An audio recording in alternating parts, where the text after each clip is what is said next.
Hi, it's Galen. Galen's got Parkinson's. Final part of Dungeons and Dragons meets feudal Japan. 7 Samurai. Now, the 7 Samurai are in the village, as you can see, and they're spread out. There's a few defenders. I diced for how many of the peasants were able to help, and I also then diced for how many barricades and defences the samurai were able to build. I've decided that the attackers are going to come in waves. So the waves are all going to be 8 plus a random d6. The first wave through a 2. So the first wave is 10. And they're approaching, as you can see, down at the bottom.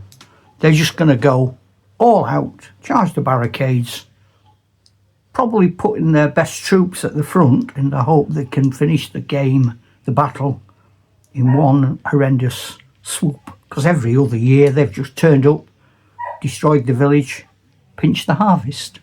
We'll see how this goes. One of the 7 samurai has taken a light wound fighting a huge beast. The peasants at the wall have struggled. They've either been killed or there's one on the road in the distance running away.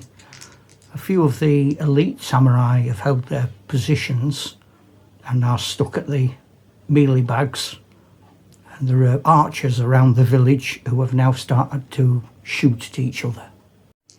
Now, as the battle's continued, one of the samurai, the one that was wounded in the last action, which was an insignificant wound really, has now taken a serious wound to his hand. And if I was playing this as a dungeon, he is now in need of a healer and he's out of action. So the way I play it is I find the specific wound and the severity of the wound rather than just knocking off hit points. So I know that this man is conscious, and I know that his injury is one to his arm, which is insignificant, and a more serious injury to his hand, which I can investigate after the action. But for now, all I need to know is he isn't in the action. We are reaching the zenith of the attack from the first wave. Peasants have managed to fight their way back to the melee bags. Some of the 7 samurai have stepped over the melee bags to pursue their foes. Pretty much all of the 7, well 6 because one's wounded, are now fighting, trying to repulse what's left of an enemy that they have in truth decimated. Having defeated the first wave completely, 2 of the 7 adventurers are now incapacitated. They've both retired to the inn at the end of the road for medical treatment, both of which incidentally have got hand wounds. I suppose it makes sense, doesn't it, the sort of fighting they're doing. Now we have to prepare for the second wave, and again that worked rather well as a defensive strategy, so we're going to move back and defend the melee bags. Second wave is larger than the first. I threw 4. I add that to the 8, means the second wave is an attack of 12 against our depleting forces. Here's hoping. I'll play it through and then I'll come back and tell you what happened. Well, that was a nightmare for the bandits. They were stopped. The 6 samurai haven't lost anybody, but 5 samurai now, isn't it? Because they have lost another one. The 5 samurai, you can see at the barricades, didn't lose anybody. 1 peasant fell, but all 12 of the attackers were stopped. The only peasants now have fled to the far side of the village. I suspect what I would do as an adventurer now is to say, this has worked. Holding that defensive position has worked. Let's hold it again. This time they are facing 8 plus 1. 9 they're facing this time. So let's find the 9, shall we? I'll do this a bit more slowly for you. So we've got 1, 2,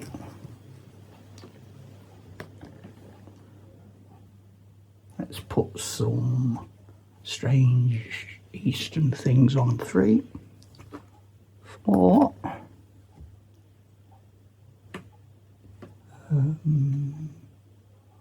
5, bandit with a musket, 6, that's a skeleton, 7, another bandit, 8, and then 1 extra figure is going to be the commander, who has lost it now completely. he's gone mental, he's not happy. Over large combats, Dungeons and Dragons, any skirmish I play now, I use the dice from Test of Honour, and they look like that. So you get a dice and it has 1 sword or 2, or there's a blank and a cross, and you need 3 swords to inflict damage. And different types of warriors have different numbers of swords or different numbers of dice. So for example, the lesser of your goblins, halflings might only have 2 dice in combat. An elf might have 5 as an archer, but only, I don't know, maybe 4 as a swordsman. You decide. I always think as a baseline, I have 3 dice for a trained warrior, and then after that you give them extra dice. And same with defense. If they've got no armor, they're just totally unarmored, no shields, nothing, haven't got leather skin, they're just chaps or chapesses, they only get 2 dice. If they've got leather armor, maybe a wicker shield, give them 3 dice. If they've got chainmail, 4, plate mail, 5, shield, 6, and so on, until you get a system that you're happy with. I think you need to play it a few times until, because when you first start, you tend to make people impossible to kill, because you just think, well, he's better than him, so I must have a dice, and eventually it all becomes a bit silly. So I've done for, I use initiative based on dexterity. Now the samurai are not moving, although they've got the highest dexterities there, because they want these fellas to attack them. So he's going to come in first, and he's going to attack him. He gets 3 dice, and he needs 3 swords. He's got 3 swords, but the samurai gets 5 dice, because actually you could go to the Test of Honour charts and you can find heroic samurai who have 5 dice, and he blocks that and saves it. So that man hasn't defeated him. Same here, this chap is coming up against him. Now he's got his 3, the samurai needs 5. The samurai hasn't got 5. So now I test, because on my chart I throw, where has the samurai been hit? He's been hit in the chest. How badly hit? 20 is instant, ultimate death. Straight 20, dead. Which is true, isn't it, in Dungeons and Dragons, you know. Natural 20, pretty much whatever you were trying to do, you've done. Right, so this might be bad now, because it's going to start whittling them down. Now these big ferocious fellas, they get 4 dice. He's got his 3. He's defending, and he does defend, so he has to move back. The next one's coming in, he's got 4 dice, but I've got an archer there, so I'm going to shoot the archer, and I hit him. Now he's got a shield and he's got leather, so I'm going to give him 3. There's not much else, but he does save. So he takes the arrow in the shield, and he does get in with his 4 dice, and he hits. And because the samurai isn't armoured and he's taken a shot, he only saves with 2. He doesn't save, he's hit in there, and I throw a d20, and I've got the number 4, which is the upper arm. Now I throw a d20 again and I get a 13. Upper arm, sickening crunch, bone shatters, you lose consciousness, and he will need an amputation. So I'm now starting to develop my characters in D&D, because I now know that I've got a one-armed archer, assuming he survives. And the way this game's going, there's every possibility that he won't, because they're being overwhelmed. Now, in comes he. Now, he doesn't get what he needs. He doesn't get the 3 swords. Well, the samurai doesn't get the 3 swords either, so he's driven back. Over here, let's send in the clowns. Oh gosh, he's died, he's fainted. So really, I think these are just gonna, because I've got to pick their way over all these, what we like in Dungeons and Dragons to call gubbins. We're gonna leave them there. Right, now the samurai allowed the others to go, but they've got dexterity still, so they're going to go first this time. Now this fella is going to attack him, but because he has got a blood spot, he's going to lose a dice because he's injured. He didn't get it. The fellow he's fighting doesn't get it either, but my samurai chooses to go back to there. Second samurai is going to step across here and fight these big lads. Yes, that's 3 swords. He gets 3 swords. Again, he can't push the samurai back because the samurai won. So he's going to just pop to there. The samurai have chosen the assault, so he's attacking him. No, he doesn't.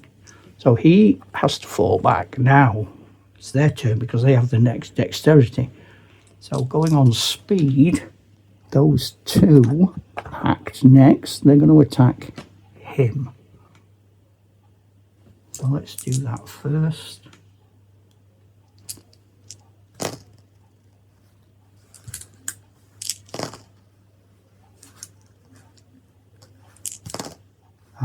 He would have saved if he'd not had a blood spot, but he's taken another injury, this time at the elbow. But again, it's not awful.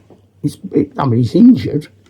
It's not terrible, but that gives him, instead of 1 blood spot, he now has 2. It means he's going to lose 2 dice. These are going to try and drive that samurai away from there. Yes, samurai tries to defend. Yes, he holds his position. This man comes in. Oh man, what if he used to be a man? No, he doesn't. So he doesn't even stand up to the samurai.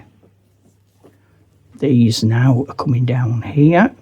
He's going to come in there, and he is going to come in there. So that chap on the road attacking the samurai. Yes. Samurai defending. Oh no. Samurai wound. Stomach. Oh, he's dead. 19. Fatal. Fatal Hollywood death. You get an extra 6pence for that in the film. And then the skeleton. Oh gosh, yeah. And the defender. Oh no. 14. I don't like the sound of a 14. A 14 is. Oh, fingers. 2. Drat. What's 2 for your fingers? Oh, okay. He's got sort of armoured gloves on, which means they've taken the brunt of the blow. So in actual fact, that spear thrust, he parried it aside with his hand, and it's damaged his glove, but it's not damaged him. Another advantage, I would argue, for having good injury charts rather than hit points, because that damaged glove can continue through the game. And if the samurai is injured in the same hand again, we now know that glove is useless, doesn't function as armour. And also you can build that into his story. You know, if you tell the story, you can imagine a samurai facing a skeleton with a spear, and as the skeleton thrusts in, the samurai drops back on one leg and parries and takes the blade away, but in doing so the point of the blade pierces his glove and it falls broken to the ground. The samurai now, with initiative, strikes back and he misses completely. I built that up well, didn't I? What a mess. Oh, they're all going to pile in on him. Oh, pile on. You've got to follow. Oh, no. Oh, it's looking bad. It's looking bad. They're everywhere. Oh, my word. The villagers have started running away in the distance. Flee! Flee! Yeah, the villagers are off skiing. They're well on the way. Oh, no. Yep, as well, he's... okay, right. The samurai managed to get a blow in, but he's done no damage.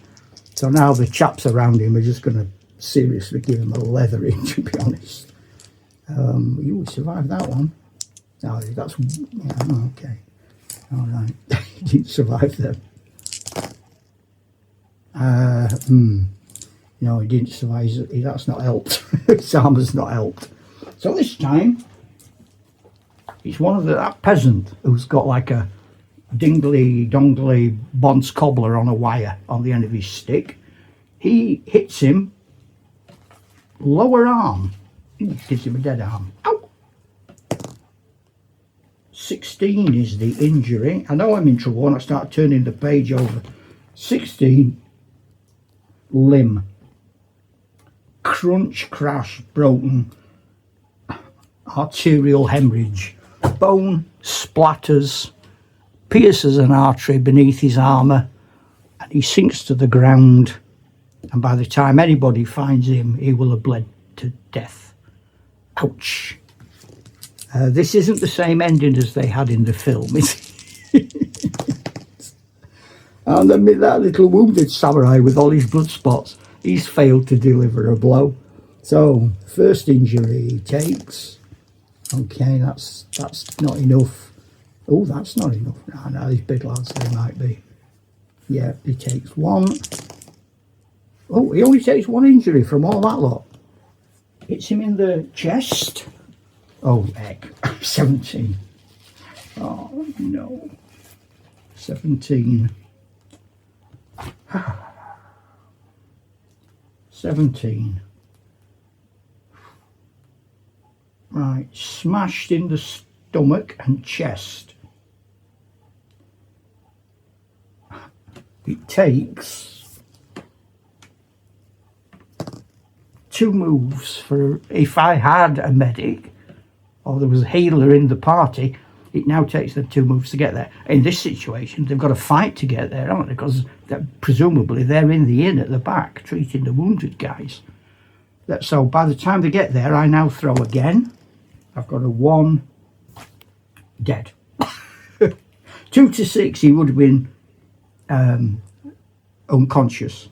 And then you'd throw a 6 again. 1, he would be permanently paralysed.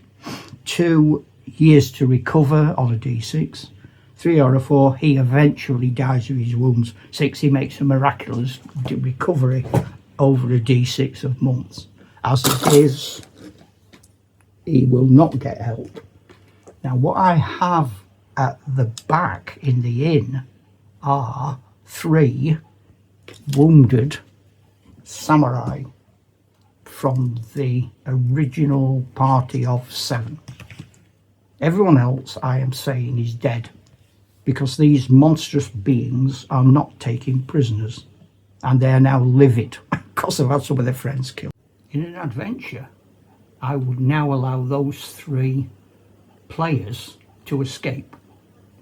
They can go out of the back of the inn, they can sneak off to safety and recover and live to fight another day.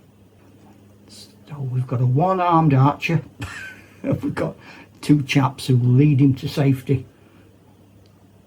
I suppose the other thing I do is, well, every 24 hours, if you haven't received medical attention, I throw 2d6, and for a wound like that, if it's a double, he's going to die. So they're in a rush now, a race to find a healer and then try and sort that out. But whoever's character that is, as an archer, has now only got one arm. So I don't know what they're going to do about that, but they'll have to have a serious think. That's all I'm going to say. Well, anyway, that were it. That was the game. I rushed it and speeded it up for you because I didn't want it to be laborious and take an age. I just wanted to wrap up the idea. So we've had meet at the inn. We are going to a village. We've been introduced to some potentially new ideas for supernatural humanoid type creatures, so that we can use that instead of always saying goblins or always saying orcs, always saying bugbears. There's other things we can introduce, and I've shown you a very large big boss at the end of the game confrontation, and I've resolved the whole thing by telling you how it all pans out, and then you could build the next adventure following on from this. And several of the players will have to have new characters because they've gone. I've not included magic, not included a cleric, because I wanted to base it on the Seven Samurai film as a starting point.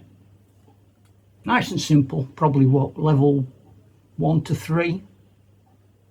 But now you've got at least two people who I suspect would want to carry on those characters with the experience. Possibly not the archer, they might retire them. But the two who survived are now, let's say, whatever level, let's say level 3.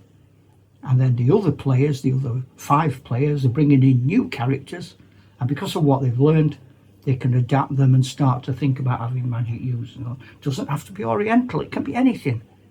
It can be a Lord of the Rings type game. It can be pure Dungeons and Dragons. It can be set in the old world. It can be Norse. It can be Rus. It can be Chinese. It can be anything you like. I would suggest find out a little bit. If you don't already, you probably do, and I'm sorry if I'm saying this, you already do it. Find out bits about other people's culture and other people's mythology, because there are some super ideas spread from all over the world, from Hawaii, Tonga, New Zealand, right up into Ireland, obviously Wales, the Mabinogion. Everywhere you can imagine has mythical creatures, and it'd be nice to find out a little bit about them. I think, might be wrong. Occasionally I'm right, but I'm probably wrong. Anyway, hope you've enjoyed it. Goodness only knows what you think. But I'm going to say, ta-ra, Chuck!